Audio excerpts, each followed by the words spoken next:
You are listening to Alex Nanlohi Podcast, to know the Lord and to make Him known.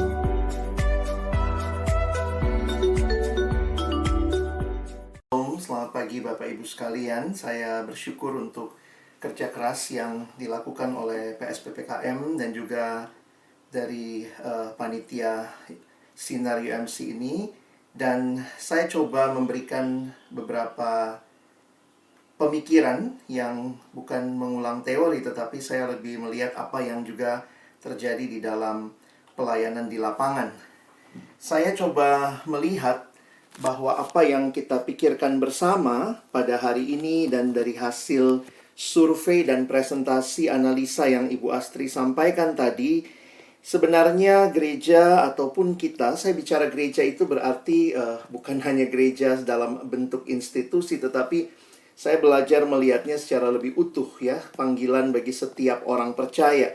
Bagaimana memikirkan bersama hal-hal yang mungkin sebenarnya bisa kita bangun lewat program, tapi ini tentu saja saya menulisnya ini jangka pendek begitu ya.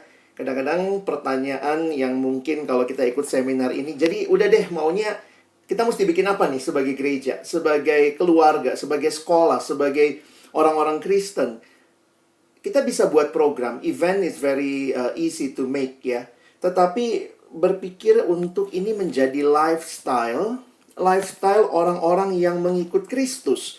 Bukan hanya program orang-orang yang mengikut Kristus, tetapi benar-benar menjadi kehidupan. Saya pikir itu yang harusnya disampaikan oleh kita semua dalam, maksudnya kita tangkap untuk kita bangun di dalam pelayanan kita bersama. Seperti yang tadi diusulkan soal profetik tadi, bagi saya adalah memikirkan bagaimana dari program yang event ini, yang sebenarnya faktornya jangka pendek, lalu kita harus bikin lagi begitu ya, menjadi sesuatu yang lebih sustainable, dan itu benar-benar menjadi ciri khas hidup orang-orang Kristen, lifestyle di dalam jangka panjang.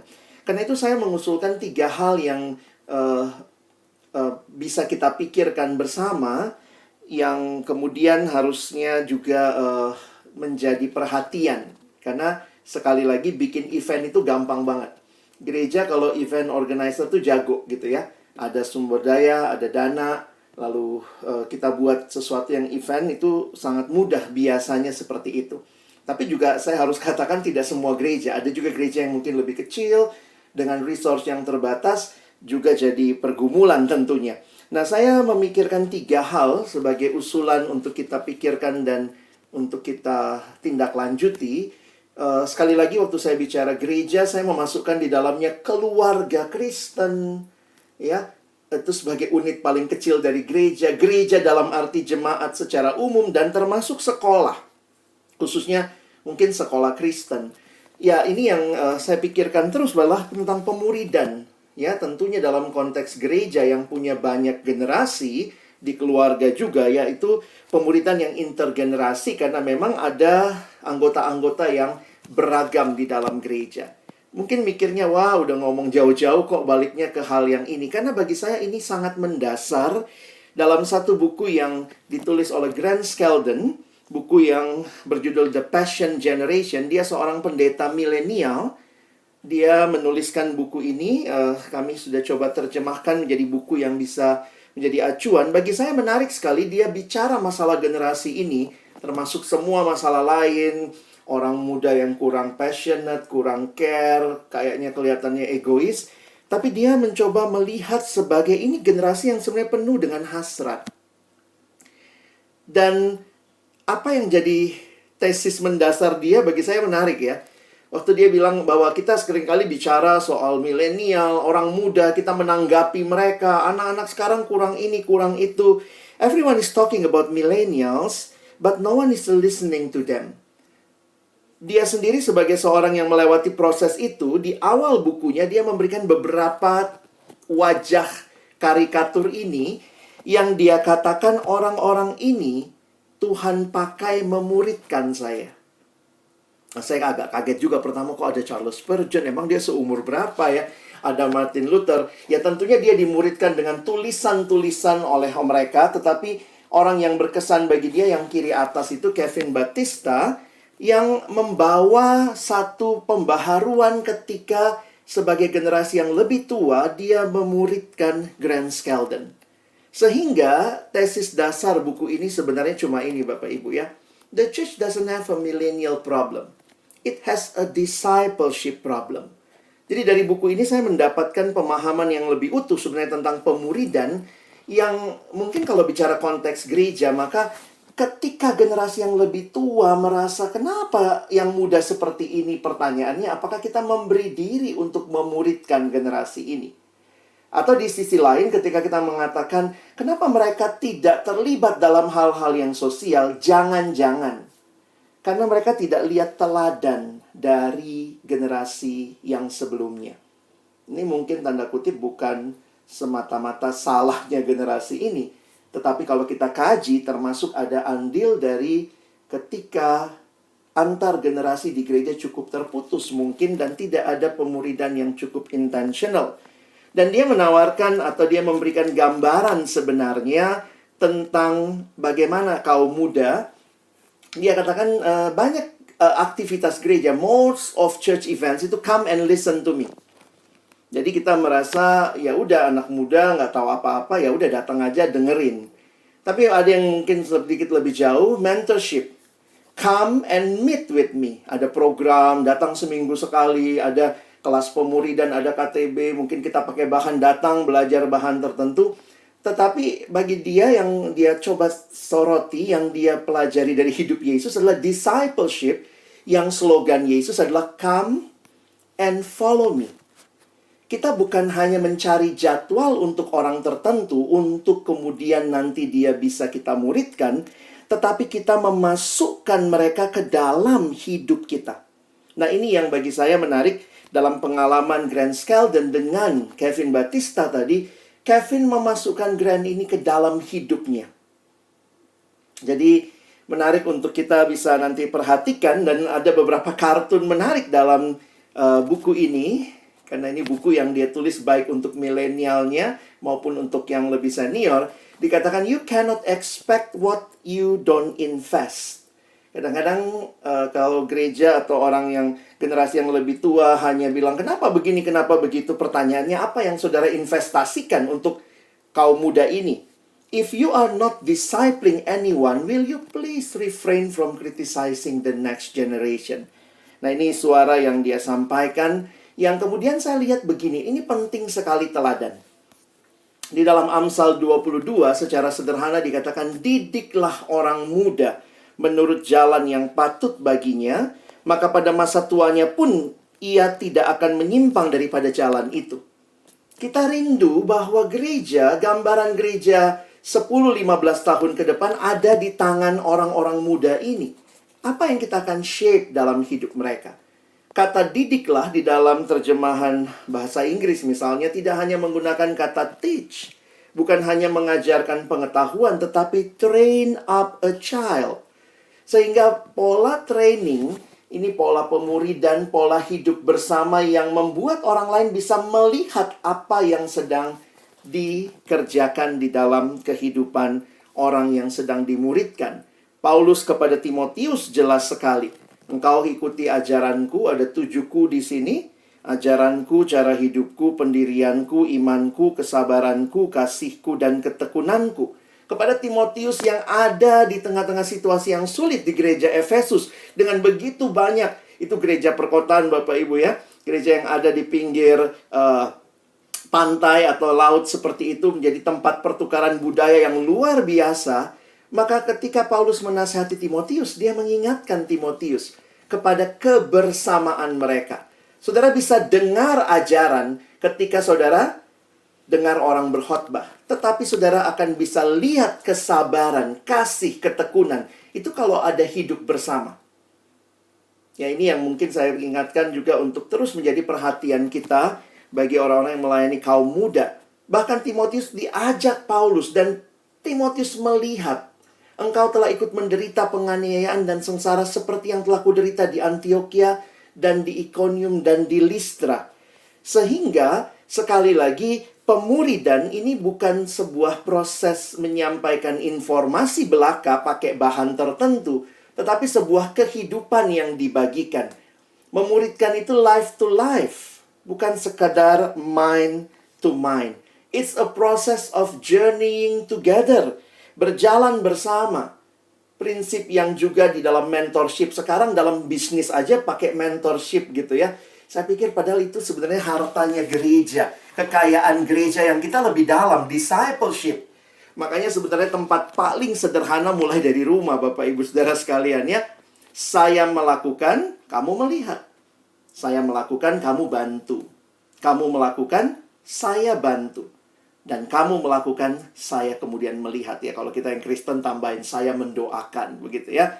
Mengalami, dilibatkan, dan diutus. Jadi warisan terbaik bagi generasi muda adalah teladan yang baik dari generasi yang lebih tua. Sehingga dari titik ini saya pikir gereja yang tentunya juga memikirkan dengan baik memuridkan generasi ini bagi masa depan gereja, harusnya juga menciptakan ruang perjumpaan.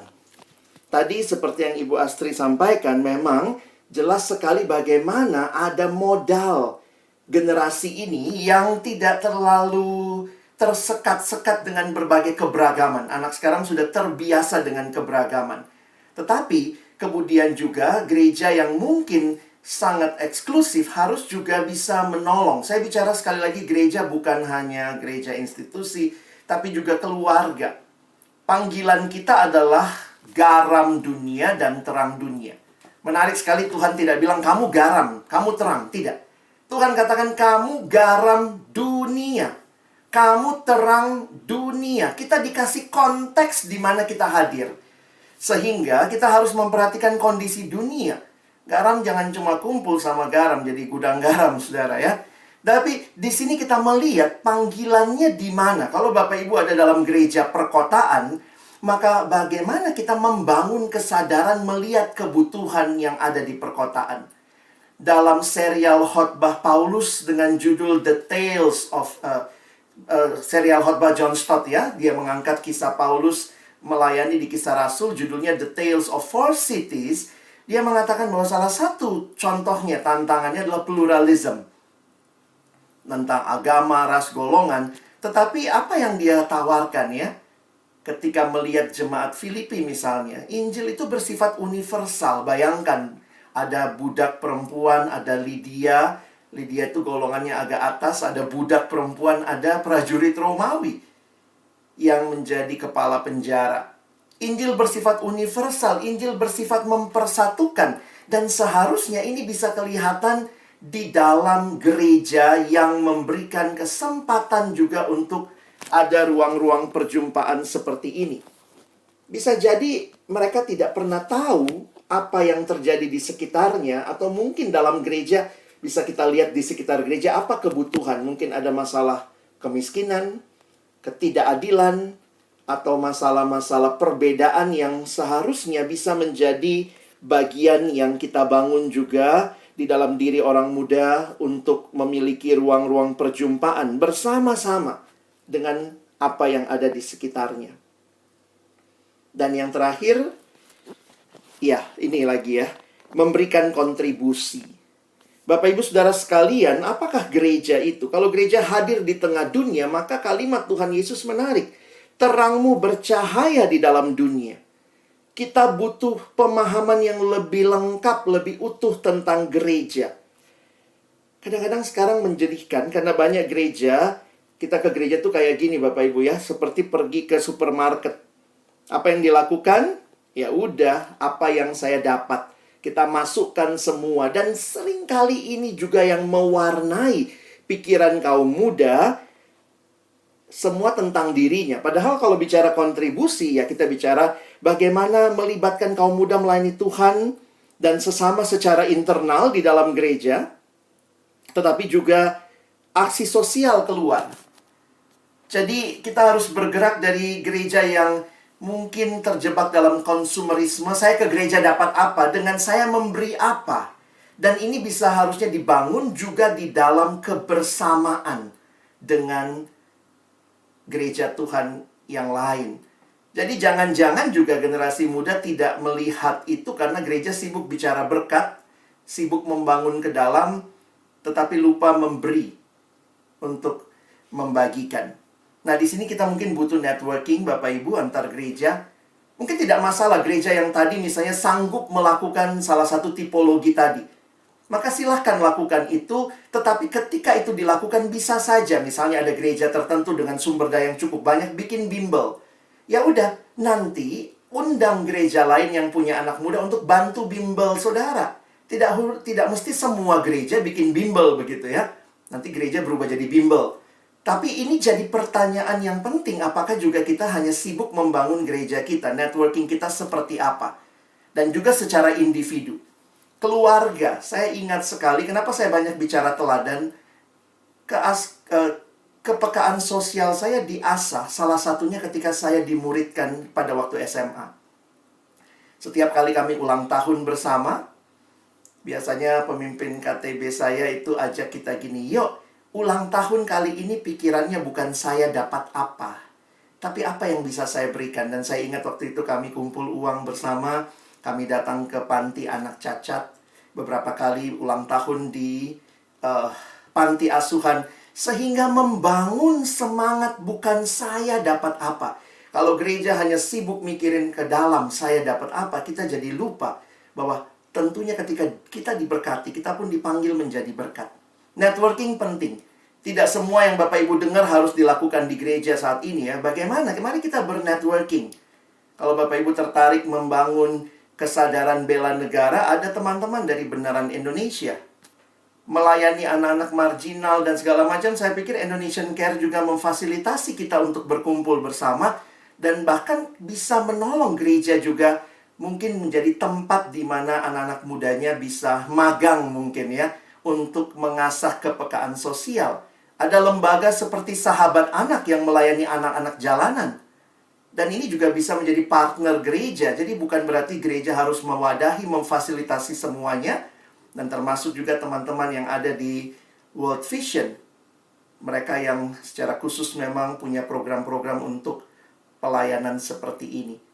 Jadi 3 hal ini, pemuridan, lalu kemudian kita juga punya yang kedua tadi adalah memahami kondisi di sekitar kita, ada ruang perjumpaan, dan kiranya yang terakhir kita juga bisa menjadi orang yang berkontribusi, bukan hanya mendapatkan apa, tetapi memberikan apa. Terima kasih, Tuhan memberkati.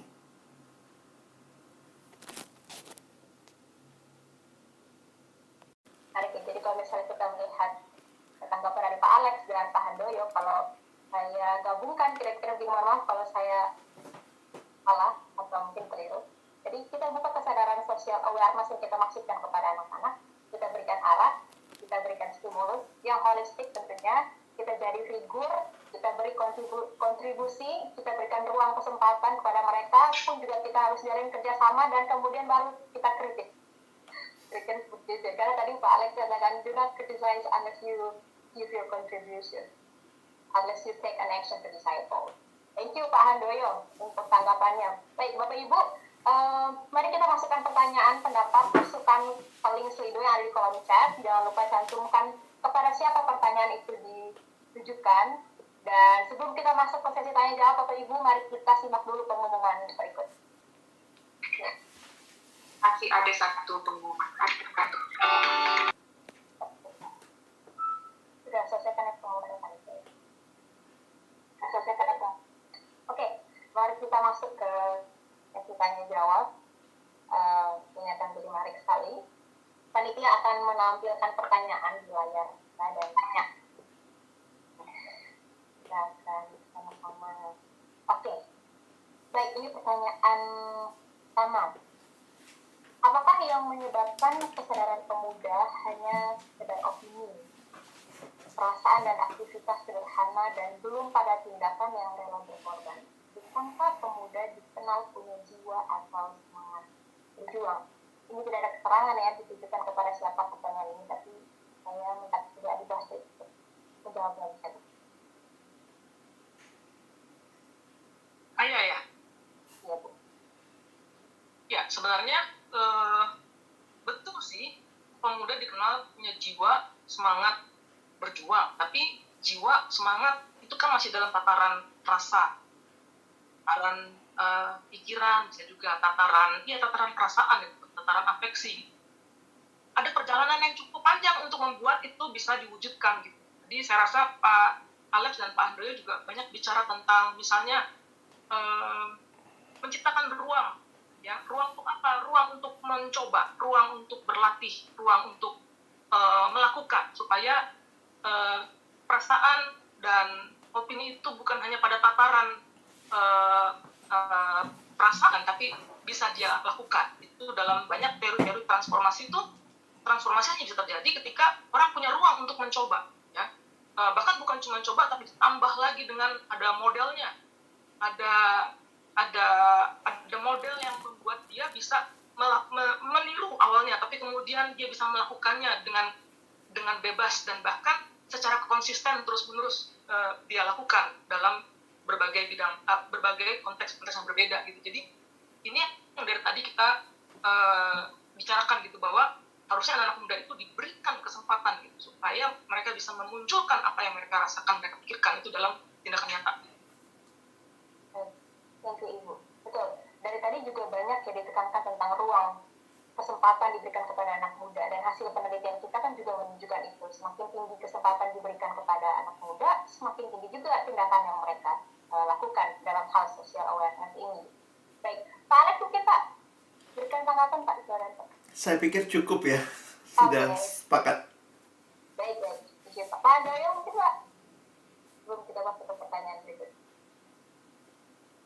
Ya, saya rasa sih setuju dengan Bu Astri. Memang untuk bisa sampai kepada tindakan perlu satu ruang untuk kaum muda, gitu ya, kesempatan untuk mereka mencoba. Baik, thank you Pak. Kita langsung saja ke pertanyaan kedua dari panitia. Nah, ini untuk Pak Alex Pak.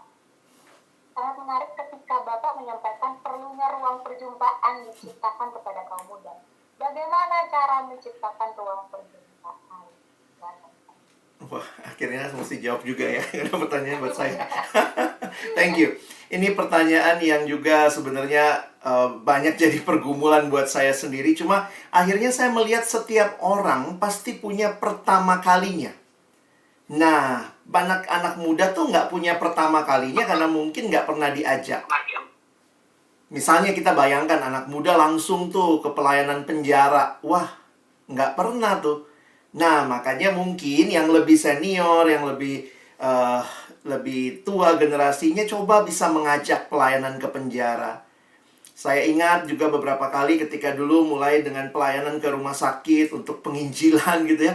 Itu berarti kan harus ada mungkin pelatihan yang dibuat, tapi kemudian dijumpakan dengan yang sakit gitu ya. Karena di pelatihan tuh kita wow udah bisa ngomong. Pas sampai ke orang sakitnya, saya ingat saya sama teman saya tuh dorong-dorongan, lu yang ngomong. Terus akhirnya dia yang mulai ngomong, bapak sakit ya? Ya iyalah, makanya di rumah sakit gitu ya. Tapi kesempatan untuk mencoba dan bahkan bertemu dengan orang yang berbeda. Saya lihat ada beberapa teman di sini juga yang saya lihat punya anak yang mungkin masih remaja atau masih anak-anak.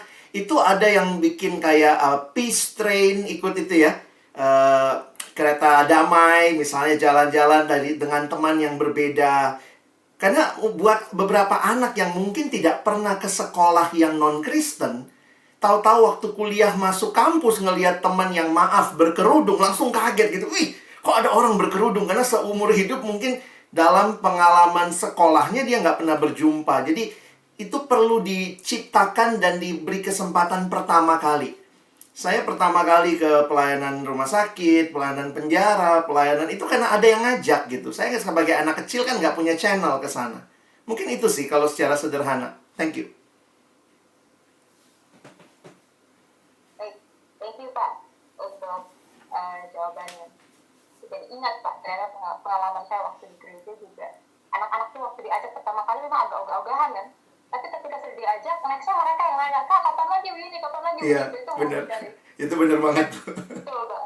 Itu the power of experience ya Pak ya. Yang orang Betul. Pengalaman memang. Iya. Baik, thank you. Mari kita lanjutkan saja ya ke pertanyaan berikutnya. Baik. Jika berarti ya. Jika kaum muda kesadaran sosial sangat tinggi, mengapa masih ada aksi intoleransi? Pemrusakan makam Kristen oleh anak-anak di Solo. Apa yang salah? Anak-anaknya, komunitasnya, atau pemimpinnya? Jadi tidak disertakan kepada siapa pertanyaan ini. Saya minta kesediaan. Tahan dulu ya Pak, boleh Pak? Ya, oke. Ya, tadi saya sempat katakan bahwa bagaimanapun anak-anak muda itu dalam segala karakter mereka untuk mencapai satu tindakan, mereka perlu satu stimulus yang diberikan di dalam kehidupan mereka sampai itu terwujud menjadi satu tindakan. Nah, kalau kita bicara tentang kaum muda itu punya kesadaran sosial yang tinggi seharusnya, tapi kembali lagi ketika kesadaran itu ternyata tidak distimulus ke arah yang positif, tetapi sebaliknya, maka yang terjadi pun akan sebaliknya ya. Jadi saya berpikir kalau memang apa yang terjadi di Solo itu bukan karena anak mudanya sendiri, tetapi terhadap itu terjadi karena stimulus yang diberikan kepada anak muda. Stimulus itu bisa datang dari pimpinan mereka, dari lembaga-lembaga yang membimbing mereka, ataupun dari komunitas di sekitar mereka yang memang mengembangkan sikap intoleran itu. Gitu. Jadi kembali lagi sih, tetap Anda karakter dasar, tetapi karakter dasar itu bisa ke arah yang benar atau ke arah yang sebaliknya ketika stimulus yang diberikan itu tidak sesuai dengan karakter dasar itu. Gitu. Oke, baik. Pak Handra, terima kasih Pak. Boleh Ibu Asti, Bu? Jawab pertanyaan Ibu. Sekarang cukup ya? Cukup ya Pak? Bu? Oke. Ya. Baik. Sebelum kita melanjutkan ke pertanyaan berikutnya, saya mau meminta kesediaan Ibu juga untuk kita ini memerlukan masukan pendapat terhadap penelitian ini. Silakan Bapak Ibu memasukkan pendapat atau mungkin masukan atau mungkin kritik ke link yang ada di kolom chat. Panitia akan membantu untuk mencantumkan link itu di kolom chat. Terima kasih untuk perhatiannya Bapak Ibu. Berikutnya, ya Bu, ini pertanyaan untuk Ibu, Bu. Bu Astri, apakah sependapat dinamika pelayanan kaum muda yang sesuai hasil survei karena berakar pada teologi Injili konservatif yang dipegang oleh gereja tersebut? Oh, ada part 2-nya. Maaf, Bu. Survei kami ini Ada part 2-nya. ada Ibu saya ya? Iya, part 2-nya. Oke. Boleh balik lagi ke part 1 biar saya bacakan lagi. Ya, Bu Asti, apakah sependapat dinamika pelayanan kaum muda yang sesuai hasil survei karena berakar pada teologi Injil konservatif yang dipegang oleh gereja tersebut?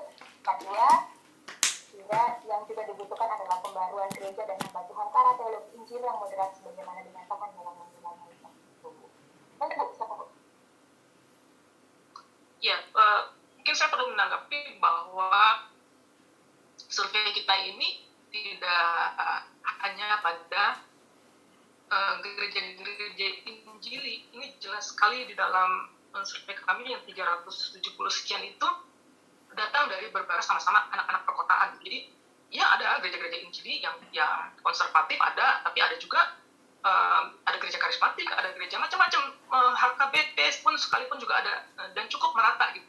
Jadi memang kita tidak lagi merujuk kepada bahwa ini semua atau kita nyalahin teologi Injili dan sebagainya, saya rasa enggak. Jadi kalau dikatakan apakah kita perlu mengalami pembaharuan, saya rasa semua gereja perlu mengalami pembaharuan gitu ya, bukan cuma hanya gereja Injili saja gitu. Saya rasa apa yang diungkapkan, yang dari tadi sudah kita ungkapkan ya, bahwa apa yang harus dilakukan oleh gereja, kontribusi yang diberikan kepada pelayanan kaum muda, bahwa mereka harus mendapatkan pemuridan, mereka mendapatkan pengalaman, mereka mendapatkan ruang sebagainya. Memang semuanya itu harus dimulai dari satu pembaharuan dari pemahaman mereka gitu. Mereka harus kembali kepada apa yang sejatinya dipahami sebagai gereja. Siapa gereja di tengah-tengah dunia ini, apa misi Allah bagi mereka sebagai gereja. Baru mungkin kita bisa membuat list sebanyak-banyaknya tentang apa yang bisa kita kontribusikan kepada anak-anak muda. Gitu tuh. Oke, itu Bu ya. Thank you Bu Astri. Baik, kita masuk saja ke pertanyaan berikutnya ya. Pemuridan kepada youth menjadi hal yang sangat penting, dan itu peran keluarga, sekolah, gereja, sehingga ketika ketika mereka bertumbuh bisa menghadirkan kerajaan surga? Ini pertanyaan atau tanggapan? Mungkin ini pendapat ya, atau Dapat kayaknya. ini pendapat. Oke, terima kasih untuk Bapak Ibu yang telah memberikan pendapatnya. Berikutnya, ya ini untuk Ibu Astrid lagi nih, Bu. Ibu tolong dielaborasi lebih lanjut, Bu, tipologi keempat. Apa keterkaitan dengan program dan kebutuhan kaum muda? Bagaimana kaitan di antara non-Kristen? Dari Jenny Hana. Ya, di tipologi 4 itu paling tidak yang dipahami oleh Arzola ya, dia tidak setuju kepada gereja-gereja urban yang mengkotak-kotakan, hanya mikirin program, hanya mikirin perkembangan kaum muda, atau hanya membawakan kritik kepada society, enggak. Tapi dia ingin seluruh pelayanan itu betul-betul Christ-centered, sebagaimana Kristus pernah hadir di tengah-tengah dunia ini, di mana dia melayani orang yang kehilangan, orang yang miskin, orang yang berbagai macam kalangan, dia memulihkan, dia mengangkat yang lemah dan sebagainya. Itu pun yang harusnya dilakukan juga oleh pelayanan kaum muda yang tidak mengkotak-kotakan. Jadi bagaimana Christ-centered di antara non-Kristen? Tentu mereka juga harus mengalami, karena Injil itu kan bukan hanya dibagikan secara verbal, tetapi dialami juga oleh banyak orang gitu. Orang bisa saja tidak paham siapa itu Kristus, tapi kan dia bisa saja mengalami kasih yang dibawa oleh anak-anak muda, entah program apa itu, lewat program bisa saja gitu ya. Jadi apakah Christ Center bisa dilakukan dengan Kristen? Justru mereka harus mengalami juga kasih Kristus di tengah-tengah di tengah-tengah masyarakat itu, gitu menurut saya. Oke, baik Bu. Ini nampaknya seperti yang Pak Handul katakan tadi, holistik ya. Katakan holistik kepada anak muda.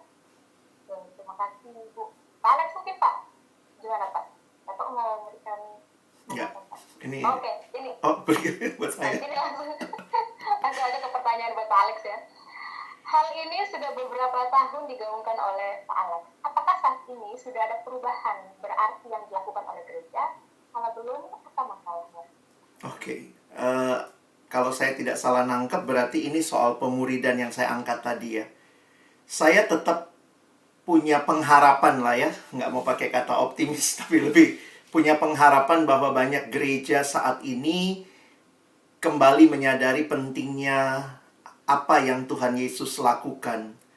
Yang dia bangun adalah murid. Dan itu yang saya lihat jadi gerakan yang kembali segar sekarang ya. Jadi di tengah-tengah mungkin kelihatannya lambat, tapi jangan pesimis karena tetap ada pengharapan. Sedang banyak yang kembali melihat ini jadi penting, mengerjakan. Beberapa seminar, webinar dilakukan. Nah, mungkin selalu harus diingat jangan cuma kembali lagi jadi program lagi gitu ya. Tapi benar-benar menjadi sebuah gerakan yang semuanya terlibat ya. Kadang-kadang kalau kita lihat Tuhan Yesus ya sederhana sekali ya. Apa yang Tuhan Yesus tinggalkan bagi dunia? Ketika dia kembali ke surga, dia meninggalkan paling tidak 11 murid ya. Tuhan Yesus nggak tinggalin gedung, fasilitas, deposito. Tuhan tidak tinggalkan sekretariat gitu ya. Dia meninggalkan orang. Makanya ketika gerakan pemuridan kembali bangkit lagi akhir-akhir ini, mengajak kita melihat begitu ya. Makanya mari sederhana, pemuridan itu adalah membangun orang untuk hidup seperti Kristus. Dan kalau hidup seperti Kristus, maka seminar webinar kita ini itulah hidup seperti Kristus. Salah satunya dia punya awareness bahkan action untuk orang-orang yang tidak kenal Tuhan. Di tengah dunia yang hancur ya, dia harus jadi garam di dunia, terang di dunia. Jadi ini bukan hal yang Bapak Ibu jangan kemudian merasa ini kok digaungkan, tapi sedang terjadi. Saya tetap meyakini itu karena Tuhan pun sedang terus membaharui gerejanya. Thank you. Thank you Pak Alex. Saya jadi ingat lagu Bu Astrid ya Bu. Betul, lagunya Kak Astrid itu inget banget ya. Mengasihi dia dekat, melakukan yang nakar-nakar. Penyanyinya harus Christine ya.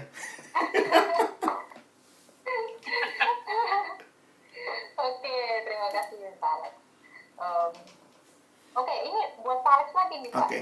Ada lagi nih Pak. Apakah kesadaran sosial dibangkitkan melalui pelayanan katekisasi ini? Bagaimana implikasinya Pak?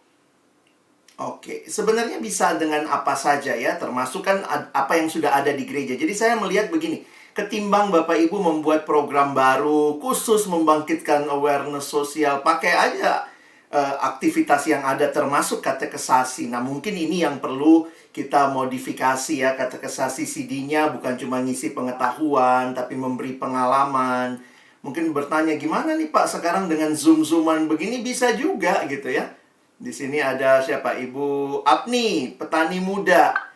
Maka waktu bahas materi CD tentang katekesasi, undang kita wawancara setengah jam mendengar. Ada orang Kristen kok mau jadi petani, kita bisa dengar. Ada teman-teman dari sahabat anak, kita undang. Jadi memang ya kita belum bisa langsung turun kali ya dengan kondisi sekarang, tapi memberikan cicipan awal, mendengar, melihat apa yang sudah dikerjakan. Dan nanti kalau ada kesempatan misalnya, yuk kalian selama katekesasi ini coba tanam tanaman di rumah. Kita lihat katekesasinya berapa bulan, 3 bulan. Lihat jagung tuh tumbuh atau tidak. Kita mesti bisa berpikir lebih integratif untuk melihat ini bukan dua hal terpisah. Iman, pengetahuan. Nanti kalau pengalaman, pelaksanaan, oh itu kehidupan sehari-hari, itu harusnya menyatu. Sehingga nanti dalam 3 bulan dia katekesasi atau ada gereja sampai 9 bulan. Coba lihat tanaman yang ditanam tuh sudah sampai mana nih tumbuhnya misalnya. Karena kita membangkitkan awareness merawat tanaman. Sebagaimana sulitnya kamu merawat tanaman itu, imanmu juga nanti kalau kamu sudah tidak katekesasi, tidak setiap minggu ketemu, kamu mesti rawat, mesti dipupuk supaya tumbuh, supaya berbunga dan seterusnya. Saya pikir ada banyak hal-hal yang bisa Bapak Ibu pikirkan, karena ini sesuatu yang saya melihat pemerintah aja udah mikirin tuh ya, kampus merdeka belajar. Itu bagi saya jadi sebuah terobosan bahwa generasi ini butuh experience. Karena itu nanti magangnya tuh sampai 4 semester di generasi ini. Sementara gereja kalau hanya mengajarkan hal-hal yang pengetahuan, yang tentunya jangan dibuang, tapi kita butuh move beyond itu ya, untuk membawa kehidupan Kristus dialami. Mungkin dari saya itu. Thank you, Pak Alex. Ada satu pertanyaan menarik sebenarnya. Saya ingin tanyakan kepada Ibu Astri, Pak Alex, dan juga Pak Handoyo. Iya, sebelum masuk kepada pertanyaan Pak Alex ya, ini sudah ada pertanyaan ternyata untuk Pak Alex. Oke, ini untuk Ibu Astri, Pak Alex, dan Pak Handoyo. Menurut Bapak Ibu, apakah ada pengaruh dari budaya populer terhadap rendahnya kesadaran sosial kaum muda hari ini? Boleh Pak? Dari Pak Handoyo boleh Pak?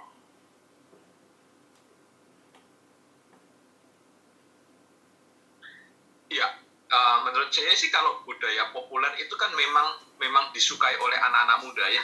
Sehingga tadi yang saya bilang perlu stimulus. Jadi budaya-budaya populer itu bisa memberikan stimulus kepada pemikiran-pemikiran anak muda. Jadi misalnya kita melihat budaya populer yang sekarang ini gaya hidup yang selalu diekspos, misalnya gaya hidup tentang bagaimana mereka menikmati kenyamanan dan banyak hal begitu tanpa mempedulikan lingkungan, begitu. Itu otomatis secara lambat laun akan masuk ke dalam pemikiran-pemikiran dan worldview dari anak muda. Jadi ya mau tidak mau hal itu pasti akan membentuk pola pikir dan membentuk sikap. Nah, oleh karena itu disinilah perlunya counter dari gereja, counter dari sekolah Kristen, bagaimana melakukan pemuritan untuk bisa mengatasi worldview yang tidak benar itu di dalam kehidupan anak muda. Sehingga ini yang sesuatu yang menjadi tantangan kita ke depan sebagai gereja. Thank you, Pak Handoyo. Kata kunci Pak Handoyo hari ini kan stimulus, holistik, stimulus, holistik. Thank you, Pak. Ibu Astri, Bu, boleh bantu, Bu. Apakah ada pengaruh dari budaya populer terhadap rendahnya kesadaran sosial kaum muda?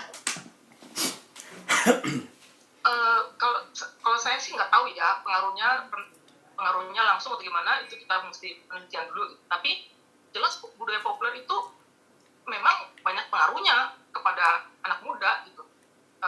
Budaya populer bisa menjadi guru yang hebat buat anak muda. Dia mengajarkan banyak hal gitu tentang hal-hal yang baik, hal-hal yang indah gitu bisa diajarkan. Tapi juga bisa diajarkan tentang hal-hal yang buruk yang membuat anak muda hidupnya lebih individualis dan tidak memikirkan orang lain dan sangat egois. Bisa saja.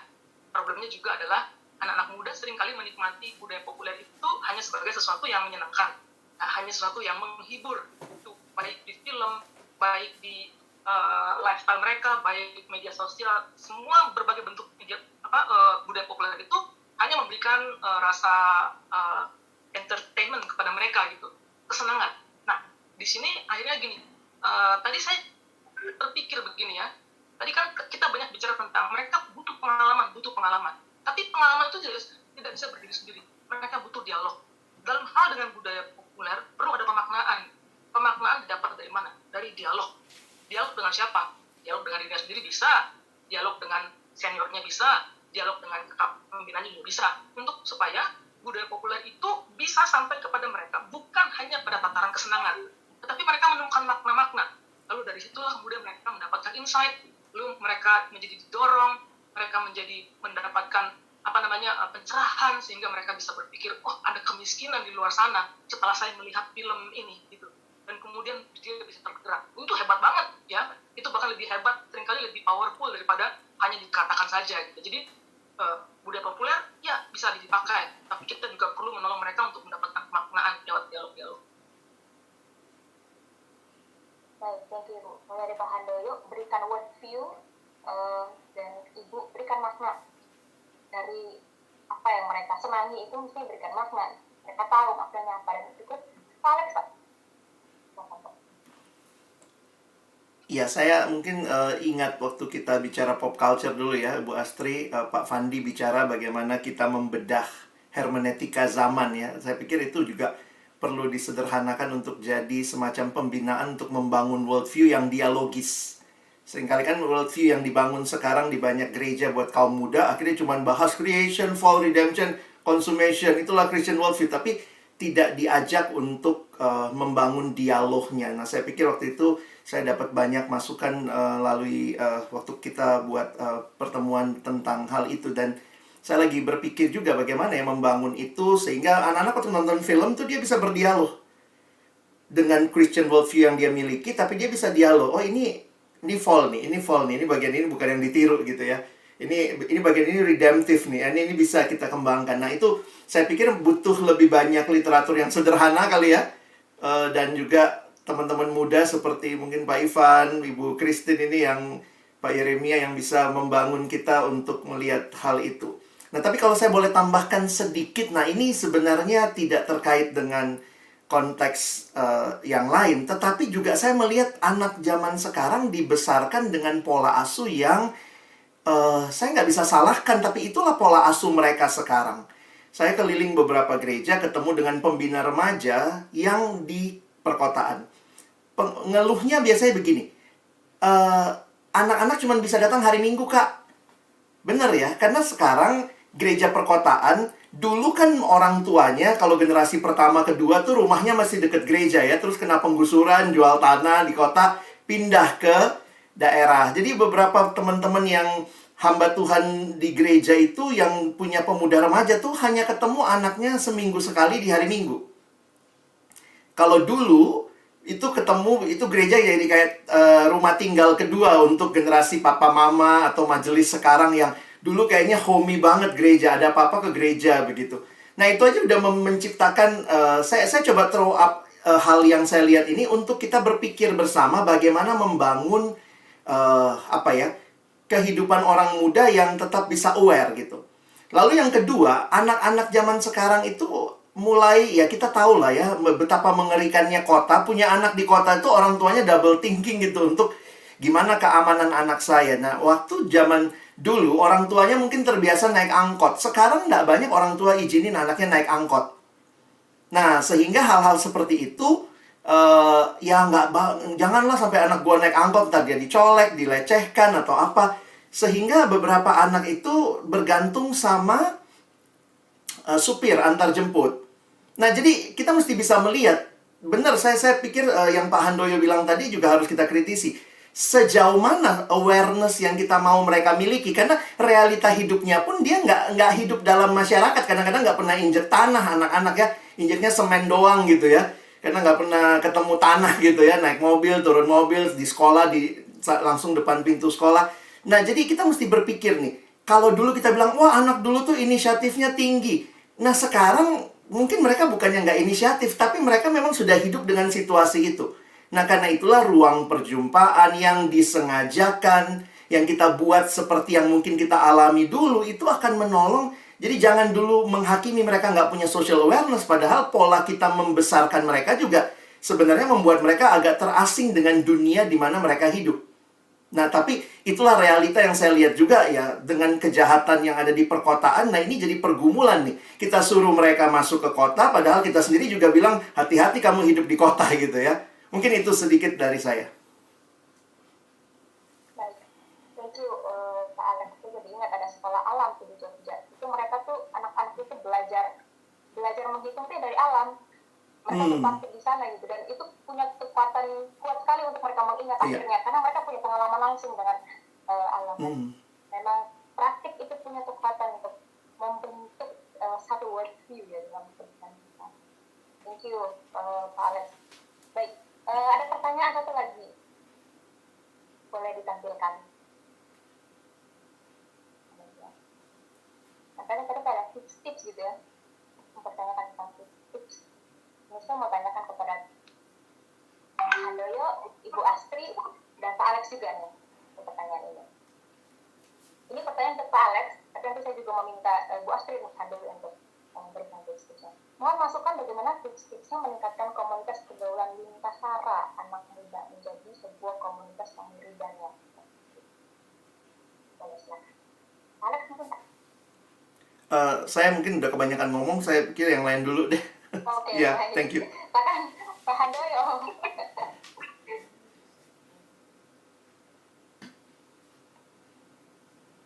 Masih mute, Pak. Ya, ini kalau bicara tip-tips praktis dalam pemuritan, Pak Alex harusnya lebih jago ya. Oke, karena punya banyak pengalaman gitu. Tapi paling tidak Bapak Ibu, apa yang kita bisa lakukan untuk meningkatkan komunitas pergaulan lintas sara adalah bagaimana orang tua juga memberikan, saya lebih banyak konteks bicara dalam keluarga ya, karena memang lebih banyak pelayanan di sekolah dan bertemu dengan orang tua murid, adalah bagaimana orang tua itu tidak membangun barrier sara di dalam diri anak-anak. Nah, ini yang seringkali terjadi. Kita sebagai orang tua sendiri, kita merasa bahwa tidak aman dalam konteks sara ini untuk anak-anak kita gitu. Nah, itu yang sebenarnya perlu dibangun di dalam keluarga dulu, bagaimana kita menanamkan rasa aman di dalam interaksi lintas ras, lintas agama begitu ya, lintas budaya gitu. Itu memang harus dibangun dari sana. Nah, kemudian apa yang tip berikutnya yang bisa dilakukan adalah membuka mereka atau memberikan kesempatan mereka untuk bergaul dengan luas, sehingga mereka tidak merasa terancam dengan orang yang berbeda. Nah, dalam kondisi itulah yang kemudian bisa membangun satu jembatan untuk berinteraksi, dan dari situlah baru pemuritan itu bisa dilakukan. Kalau misalnya kita sudah pasang barrier gitu ya, wah saya nggak mau bergaul dengan suku ini karena menurut orang tua saya suku ini begini gitu. Wah saya tidak mau berdekatan dengan orang-orang yang berlatar belakang agama ini misalnya. Kita nggak akan bisa masuk. Nah, itu yang harus dibangun terlebih dahulu. Netralitas terhadap sesama manusia itu harus ada. Walaupun pasti juga ada hal-hal yang tentunya perlu menjadi bekal bagaimana mereka bisa menanggulangi ketika ada hal-hal yang tidak diinginkan itu terjadi di dalam pergaulan mereka. Nah, itu menurut saya sih itu yang mungkin perlu ditanamkan, dan kemudian membuka pergaulan itu supaya bisa masuk untuk memuridkan. Dan kemudian yang berikutnya adalah bagaimana justru disitulah kita menanamkan nilai-nilai yang berbeda itu, tetapi di dalam satu konteks universalitas dari kekristenan itu sendiri. Bagaimana Kristus itu menerima semua orang. Nah, saya rasa sih pemahaman-pemahaman itu yang perlu diberikan. Oke, makasih. Baik, terima kasih Pak Handoyo. Ternyata waktu kita sudah selesai. Untuk Ibu Asti, Ibu boleh menjawab pertanyaan ini, tapi juga boleh langsung ke kesimpulan barangkali Ibu. Berikan kepada kita semua. Oke. Ya, saya rasa dari penelitian ini kita banyak diskusi yang terbangun gitu ya. Tapi pada akhirnya saya ingin mengatakan bahwa jika kita berbicara tentang youth ministry terkait dengan bagaimana membangun kesadaran sosial pada diri anak-anak muda supaya mereka bisa menghadirkan shalom bagi kehidupan di perkotaan, maka youth ministry itu harus banyak berubah. Youth ministry itu harus melihat bahwa youth ministry itu bukan hanya urusan anak muda, itu harus pekerjaan yang dikeroyok oleh semua orang, dikeroyok segereja, dikeroyok banyak gereja yang lain juga untuk dilakukan bersama-sama, termasuk sekolah Kristen, termasuk kurikulum yang dibangun di sana, sehingga kemudian membangun awareness yang kemudian memunculkan tindakan-tindakan itu. Tadi saya katakan perjalanan panjang, dan itu membutuhkan banyak sekali, butuh dialog, worldview, butuh pemaknaan, butuh experience, butuh diuji lagi, butuh pengalaman yang lebih sulit lagi supaya lebih baik lagi dan seterusnya gitu. Nah, itu perjalanan yang panjang dan butuh banyak pihak bisa mewujudkan anak muda yang peduli dan bekerja menyatakan shalom di tengah-tengah kotanya. Demikian. Baik, terima kasih Ibu Astri. Jadi mari kita duduk sama-sama memberikan kontribusi. Sudah selesai sesi tanya jawab kita. Terima kasih untuk Ibu Astri, Pak Alex, Pak Hardoyo, dan juga untuk Ivan, Yeremia, dan juga untuk panitia yang juga terlibat dalam sesi tanya jawab ini. Terima kasih.